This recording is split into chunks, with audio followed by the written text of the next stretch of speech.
you said that a lot of women compete, and on top of that, also looking at the body clock that, oh, now I'm 30, I'm 32, I'm 34, I'm 35, therefore now I need to get married because it's Katisia Hammer, because we were operating at our own time, not at God's time.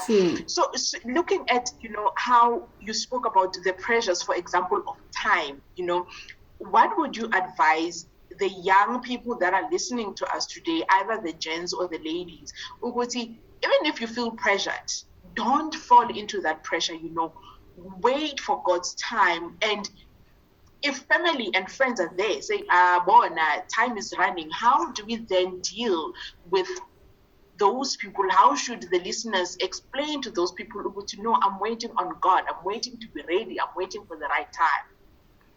Okay. When we read in the book of Psalm 32, verse 8, David says, or God says, I will instruct you and teach you in the way you should go. I will counsel you with my loving eye on you. A lot of us get counseling or advices from people, society. We don't seek God's counsel. Hence, we lose it. So for me, I would want to advise people out there who are caught in a situation where there is so much noise. I mean, there are noises in this world. There are noises and we can never stop them. But where do you seek your counsel? When noise are everywhere, there's noise left, right, and center, go back to God and seek your counsel. I know it's not easy. We are human and we cannot run away from that. It's in our nature to feel offended, to want something that everybody else has. But learn to seek counsel unto the Lord. How do you answer? You answer them like that. Those who wait upon the Lord, He shall renew their strength. You just say it. I mean, for me, people keep asking me, they know I've been there and the heat was very hot, but they still ask me, when are you doing it again? Do I care? I tell them that, what, I'll do it when the time is right. You understand what I mean? Because I could have rushed. I mean, I always say I'm beautiful and I know that. You understand what I mean? And every woman, whether you are beautiful or not, I believe that every woman, when you walk out, men are always hooting. Even when you are walking, cars just stops. Do you need a lift? Every woman, it's pursued, but it depends. What do you want in life? Do you just want anything that comes, or what you are pursuing? So you need to seek God's counsel, and that is what I would advise people, that where do you draw your strength? Because if you want to draw your strength from your friends, from your colleagues, from whoever, you'll be misled. And at the end of the day, you'll be the one suffering. So draw your strength from God. I taught myself that. I draw my strength from God. When frustration hits me very hard, I just go back to Christ and I'm like, God, this is now too much on me, How do I continue? The noises are too much on me. And the voice of God will continue to say, wait. I'm still waiting. I don't know what God wants me to wait for, because He keeps saying, wait. So I'm waiting. And I know that when the time is right, He will make it happen. People should know that when the time is right. I normally say to people, marrying early is beautiful. And marrying late, it's also beautiful, but just make sure that you don't marry wrong. Because marrying wrong, it's either you are happy. Okay, when you marry, there are two things that happens. It's either you are happy for the rest of your life, or you are miserable for the rest of your life. So if you need to be sure when you decide that you want to marry, that you are doing it for the right reasons. Dr. Miles Monroe speaks about being single. A lot of us don't like being single. You know that? Yeah. We don't like being single. We don't enjoy our own space. You know, for me, I struggled. Before I got married, I had issues with myself. I didn't know who righteous was. I wanted Yeah. completion from the. I kept waiting for this marriage thing, believing that I will start being happy after I'm married because I'll start going on a vacation. I'll start exploring after marriage. You understand what I mean? So we are not comfortable with ourselves. You know, you don't love yourself enough that you can even explore the deeper you. This question it should be for every person who intends to get married to ask, will you marry yourself? Before you decide to marry someone, would you marry yourself? Then if your answer says yes, it means you're complete with yourself, you are fulfilled. But if you are still doubting, then there is something wrong. So I would advise the people who are listening or who are going to watch this to say that do it for the right reasons, not because everybody says your time is up. If you have just tuned in, Bona, we are. It's getting interesting here in studio. We're speaking with Sis Righteous Chawana, the founder of the Fix with Righteous, a very interesting movement or project that we're going to tackle as well. Like where she's going to give us more information on that. You know, every time I come to the studio, I'm scribbling down, and I love how you said, Uguti, marrying early is beautiful and marrying late is also beautiful, but don't marry wrong, you know, and which is something that, well, yeah, I didn't marry wrong, but some people, they do find themselves getting married, but then they find that the person is wrong or it was not meant to be. And the question that you asked, which is something very powerful, that would you marry yourself, you know, as you are wanting to get married, as now you are in a courtship or dating, whichever word you want to use there, would you marry yourself? I like what you said there. So before we go, we take a break, Sis Righteous, for this. Let me ask you this question here. What is, from the experience that you've had, what is the importance of seeking counsel, you know, when in marriage? Because when we get married, born, it's me and my husband, everything continues on.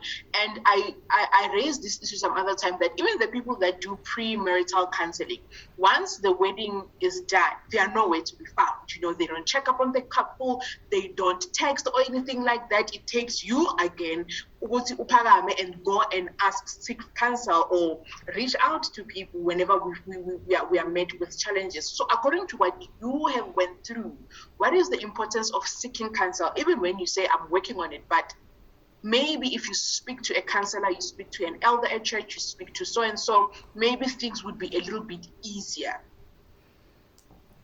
It's very important, and I believe that is one of the mistakes that I made, because we never did counseling. And I advise young couples to start. I mean, when you meet someone, and if someone promises, I believe that somebody must tell you their intentions from the get-go. When you come and approach me, what are your intentions? Tell me if you are here to play or you are here to stay. What is it? Because I believe that before somebody approaches you, they make a research, right? You don't just approach a person as a man. I mean, there's those things that we see on the street. It's a fleeing. You just saw me walking, and you're like, oh, you're admiring the creation of God. But now we're talking about somebody whom you have seen and you have been liking. It starts with liking, and then before you decide to approach them, you make research about them. So for me, I believe that first thing first, a man should state his intentions. And after stating your intentions, if as a girl I like you back, why should we hide our relationship? Then we should start from the get-go to seek counsel, have mentors, people that we can always go to and speak to about our issues, people that we trust, people that they can always advise whenever we go astray. Because I mean, meeting somebody who is not your brother, your sister, somebody it's a stranger, and we are together because of love, and love alone is not enough in a relationship or marriage. There are other ingredients that you need to strengthen your marriage. So we need people who will be our strength, who will pray for us and pray with us, things won't be the same because people are not the same. We cannot ignore that fact, but they will highlight us, on the things that we need to look at so we are able to avoid in the near future or when we are faced with something similar. So for me, I would advise that from the get-go, have mentors, people that you can always go talk to, because some of the things on your own you are unable to. So once you've built that relationship, let's say it's a couple that you look up to, both of you agree that we are choosing the couple that they'll be our mentors. You are the very same people, they not them, because you are in honeymoon stage after marriage, and they cannot be running after you to check how are things, you understand. But you need to build that relationship in a way that even after the big day, you continue, you visit them, you I would also love to introduce this to people, to couples. It's nice, man, to have like monthly meetings with your partner. Check Okay. monthly meetings. Check it. Updates. Like how has it been for you this month? What is it that you think I can improve in? Or change. You understand? Before we rely a lot on the next person, we also have a part, actually a huge part as a couple to play together. So for me, I would say that it's very important, but I think it's more nicer and better and wiser when we start from the get-go and have those mentors. We know that these people understand us, they know what we do when we are angry, and they just know how to discipline us. They are not biased, they are very straight to the point, and we know that we are learning something from them. You get what I mean? I get you there, Namiji. I wrote it down there with a question mark. Have monthly meetings with your partner. So, every 25, my person, if you are listening, me and you are going to have a meeting every 25. Now, when we are all hip, the bank balance is we fine. go out on a date.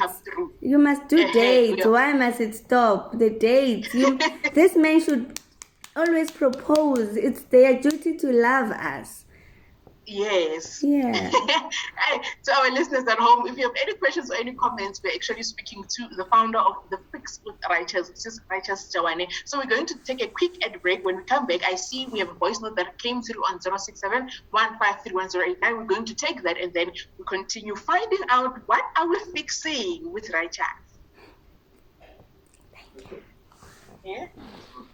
Jawane, the founder of The Fix with Righteous. So I see that we have a voice note there that came through on 067 1531089. There's also a text message that came through, so we will take that. But then let's start with a voice note, and then we're going to come to the text message.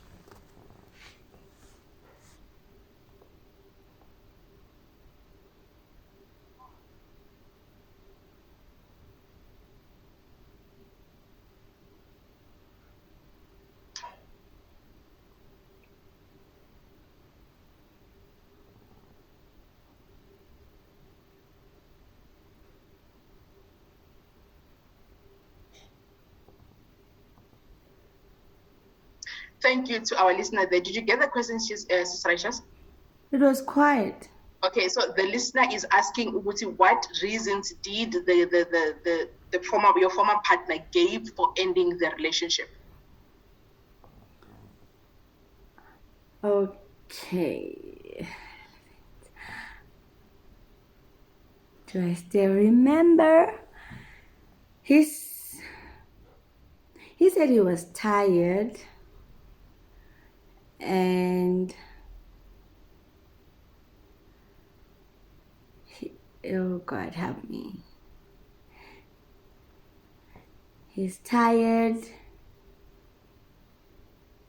when he wants to watch his whatever, I want him to watch one gospel. Bible. Oh my God.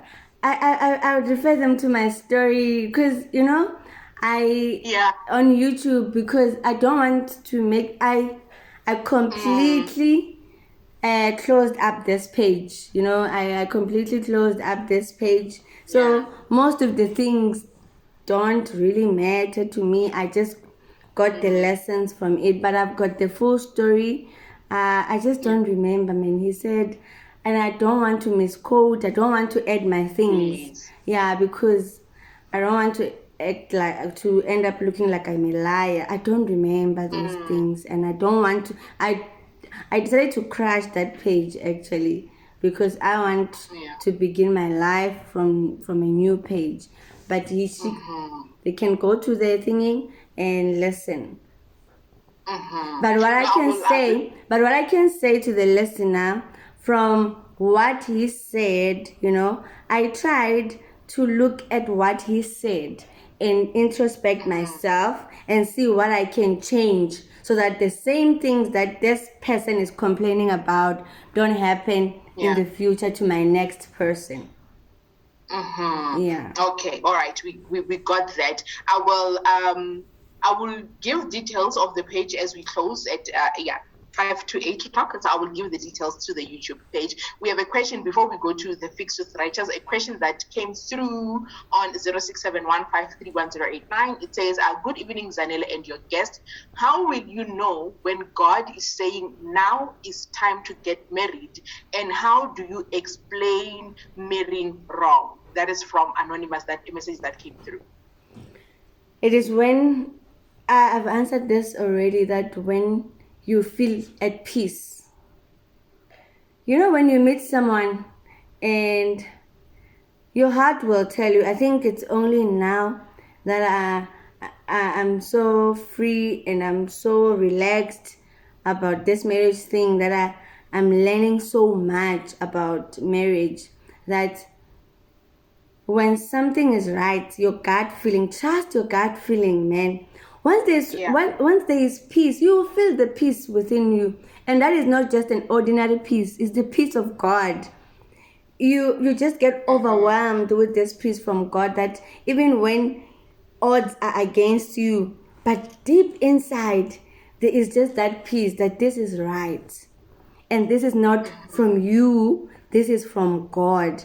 And that is God himself speaking to you, that I will sustain you, I will fight for you, and I will carry you. Because naturally you would see that, no, man, this is not what I want. This does not fit in, But deep in you, there is that peace of mind. So when you don't have peace about it, I mean, I can attest to that. They were just the Lord, man. I had doubts, but I tried to convince myself. But I felt that no, man, I'm confused. Once there's that confusion in you, then prior, you need to seek God's counsel. And he will not mislead you. My dad taught me one thing, and that is very special. I hold it very close to my heart. That if you love something, set it free. Set it free. If it is meant to be yours, it will come back. But if it never does, it was never yours, then don't worry about it. We tend to hold on. We tend to want to keep things, while God is saying, let it go. And once God says, let it go, if you still want to keep it, because you are using your physical mind, then there will be a problem in the future. So we need, once your gut feelings has doubt, you don't have peace, go back to God, pray about it. I think she had asked about, how do you know if it's the right person? So it's when it's when you see God's counsel, it's God who's gonna, once you have peace, there is that triangle I love talking about. The triangle, it's God on top, there is you, there is your partner. triangle goes up. So whoever who created this explains that when you are seeking God and your partner is seeking God, Yeah. in the process or as a result, God brings you